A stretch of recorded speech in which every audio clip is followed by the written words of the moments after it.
So hi, my name is Fraser Day. I'm the founder and director of FDP Property. I'm joined today by Hayley from what's your business called? So might have to start that again. Chiba.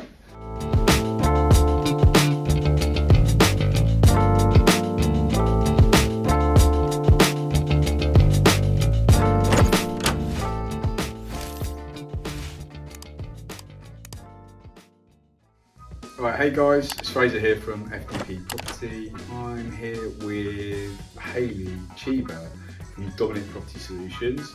Hayley was one of my first customers. She's a landlord and developer based in Bristol. We've been working together for about 6 months. She's going to talk all about her experiences working with FDP, how she found service accommodation as a use case. Some of the figures, really pleased that she was happy to be a case study for us. Let's get it done. Hi Hayley, how you doing? Thanks for coming in. So I really appreciate you coming in. We're going to do a case study today. Would you mind just introducing yourself? Yep, so I'm a landlord and developer. I have 5 properties, and for which one of them is with yourselves. I've been doing property for about 9 years. And up to now have really developed properties and then rented them out through a normal route of AST. So, and are you all in Bristol? Yep, all in Bristol and mainly in Kingswood and one in Filton. Right, okay. Tell us about how we met. I believe you approached me via LinkedIn in a very timely way, because I was just ending the tenancy on this property. So it was extremely timely. And also it was coming out of COVID time when I'd had a little bit of a bad experience with this property as well in terms of the performance of the agent and things. So I think you approached me. I think it was just an introduction. I think I said something like, "Oh, service accommodation." I'd found out about service accommodation before anyway. I knew about it, and I thought, might be worth a coffee. So I think I said, "Do you want to meet for a coffee?" Well, because we actually live quite close to each other anyway, don't we? We're kind of both in Bristol, and I actually live, a couple of miles away from this property. So we agreed just to meet here. And had a chat from there. But okay, so your portfolio at the moment, is it all single let?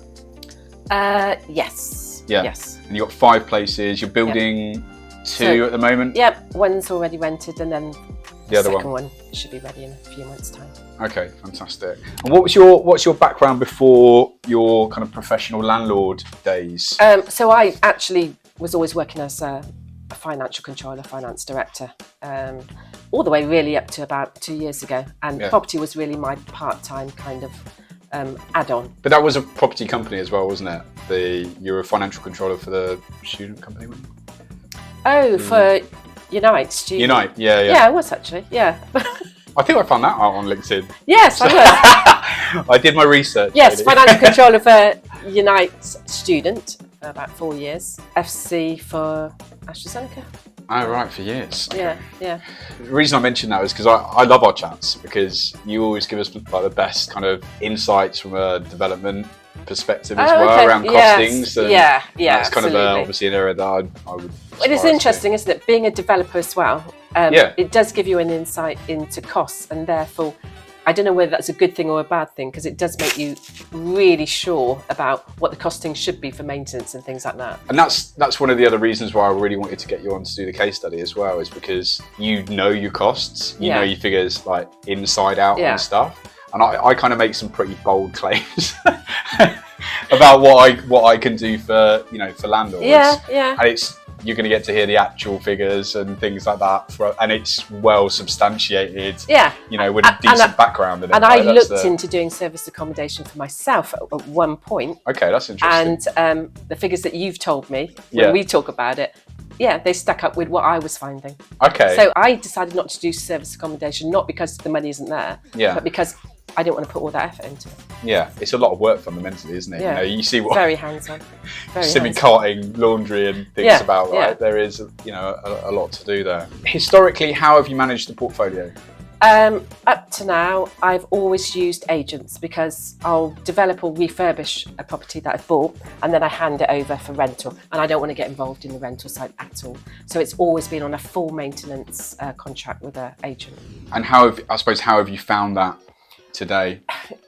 Yeah, so I was reflecting on this actually the other day, and I think in the first few years when I was busy in corporate life, I think it was okay because I wasn't that close to it. Right. And then when I came out of corporate life, started my own business, and I was kind of working part-time in my consultancy business and then part-time doing the development, so I got a lot closer to the cost. And that's when I started to sort of dig into it a little bit more. And I think over the last, I'd say 3 or 4 years, I've become more and more disgruntled because I've been doing much more sort of bigger developments myself. I began to realise that, hold on a minute, I'm really giving a lot of money away now by going on a full maintenance contract. So I suppose it all depends on what you're after. If you just want peace and quiet and for someone to do it, you can have that, but you're going to pay through the nose for it. You know, when you've got one property as well, I kind of talk about this on my blog, and it's actually, if you've got one property, you can probably just manage it yourself. It's a bit of a pain. Yeah. As you start to grow, you start to get additional pains and actually manage it, especially if you're doing HMO properties, and some of yours are shared as well, right? Yeah, absolutely. The overhead starts to get quite significant. So it's a time thing as well as a financial issue for you. Yeah, it is. And it's the stress of having to deal with multiple properties. If you've just got one, you've solved that problem and move on. You solve one problem, another one comes up on another property, you're constantly doing it. And if you're then trying to work in your day job at the same time, it's just not tenable. You said you were getting cheesed off. What were the main things? Is it just just the cost? No, not at all, not at all. It would never be just the costs for me, because of course you expect a management company to be making a profit. So they've got to make a profit. I think it wasn't just that. Odd occasions that I did get to speak to tenants, they weren't happy because they were trying to contact the agent and the agent wasn't getting back to them. So the first time I let this particular property out, after I just developed this one, the tenants were really good, but they only stayed for 1 year. Yeah. And I found out it's because they couldn't get hold of the letting agent when they needed to. Oh, that's so that impacted on me because you're turning over tenants quick, and they were good tenants. And you have to pay for that. Yeah. So you're paying for another tenant find, recontract, and which is another. Well, up to about 3 or 4 years ago, landlords didn't have to pay so much for that. I think maybe I used to pay about 100 quid or something. But then they reduced the fees from the tenants, right? So and now they lump them on the landlord. So now I pay about 350, 400 for new tenant, and then you've got to do an inventory again. That's another 90 quid. Yeah. So all in all, it's costing you 450, 500 quid every time they turn around the tenants. Yeah. They're not motivated really to keep the tenants because they get another £500 every time, right? It doesn't work with their business model, does it? It's almost at odds. Turkeys don't vote for Christmas, do they? Yeah, exactly. So there was that side of it. And then during COVID, which I always say, you always see the better companies rise to the top in adverse circumstances. So COVID was an awful time because everyone's shut down and everything like that. And the agent that was dealing with this property and next door as well, they contacted me and said, you cannot ring us, you just have to email us because our property managers are all working from home and they can't take calls. And I was like, okay. So I would try and email them and not get a response for ages. And then there was all this, we can't go and visit the tenants because of COVID. And it was like 2 years later, I said, no, we can't do any inspections because, well, hold on a minute. Everyone else is back at work. Why can't you go and visit the property? So I think it was overused a little bit. Yeah. I also didn't find, and this is with a couple of other, I've used quite a few management companies in my time because I find that they're great at the beginning. And then after about 6 to 12 months, they've got a bit of a shelf life and it wears off and they stop caring so much, And they think that, she's not going to swallow. And then I do. So I've used about 7 or 8 of them now. I've got through a few. The ones I've got now, I'm fairly happy with. You've got a thick Rolodex of agents. Should I be worried? Well, it has to be, doesn't it? It has to be. Yeah. It's like with anything. If you're in purchasing, you swap over your suppliers, don't you, every few years because they get complacent. Okay, so it's not just the money. There's the time. Because I've spoken to a lot of landlords, and they tell me that they start off kind of self-managing, take on an agent, and then after a while of going around the hamster wheel, they kind of get fed up with it, and they take it back. Oh, I was never going to take it back. Yeah. Because I've got other things that other projects I work on. So I was never going to take this one back. Yeah. So I had to find another solution. So what was the alternative then? What were your alternatives at that point? I would have to go to another agent. New hamster wheel. Another hamster wheel. It's a shinier one. Doesn't squeak as much. Yeah. I would just keep looking, because at that time I thought there's no alternative for me. Yeah. Now I think a lot of landlords would take it back, and they might even try service accommodation, but that would probably push them back out much over more the quickly. edge. Yeah, it would. I'm sure it would, especially if you're used to ASTs. So yeah, my alternative was to relet, but with a different agent.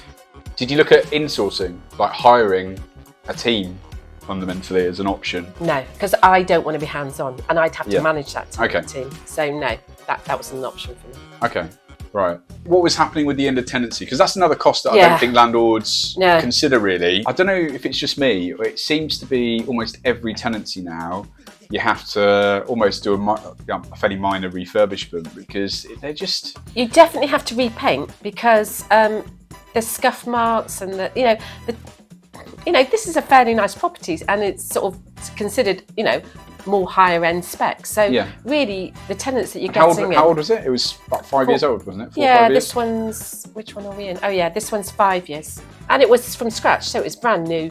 Not a new build, but complete refurb, and needed a complete new repaint. I'd put new carpets in the year before anyway. Yeah. So that was the majority of it. And then the usual maintenance, what I do is I always make sure that if there's any maintenance problems, see to it straight away. Always see to it straight away. So it should be kept at a certain level anyway. I shouldn't expect to come in and find there's scuff marks or anything. And to be fair, the only problem with this one was it needed a repaint. I mean, there was the carpet. Yeah, I forgot about the carpet.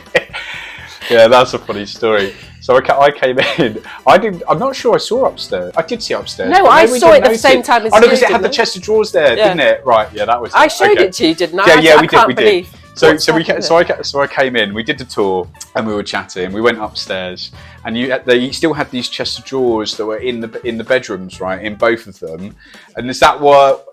No, they'd taken the chest of drawers away, and there was just the patch of. No, but that wasn't the first time. That wasn't the first time, because when I went in, I didn't notice the carpet at all. It's because the chest was still there. And so then when they came to take the chest of drawers away, we noticed that there was these huge, massive, gaping, like square. They carpeted around around the furniture, so we had to go and get that replaced. But that was okay.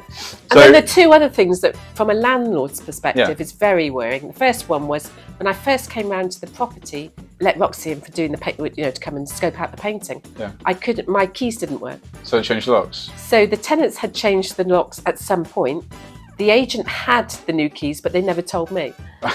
And then the second thing was they'd not been paying the electricity and the gas bill at some point, and so they'd swapped the meter around into that pay-as-you-go meter. Yeah. Which again, I hadn't been told about, and then I had to pay all sorts of money to try and get it switched back on and to close the accounts and stuff. Yeah. Oh, really? Yeah.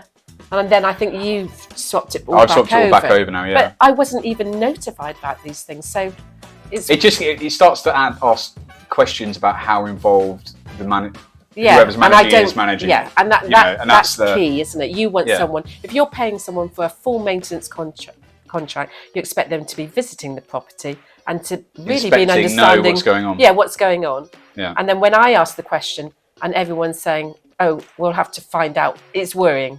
Am I going to find out? Right.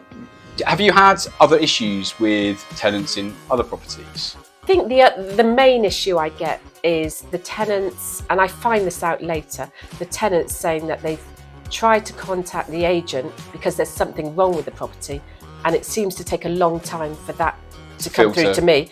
And I always, because I don't want my properties being run down or more damaged than needed, if there's a leak or something, I always respond very, very quickly. Yeah. So if I'm not getting the message for a month, then if there's a leak, that's got pretty bad by the time I get to hear the message, and Right. the repair is therefore that much more. So I think that's a bit of a theme.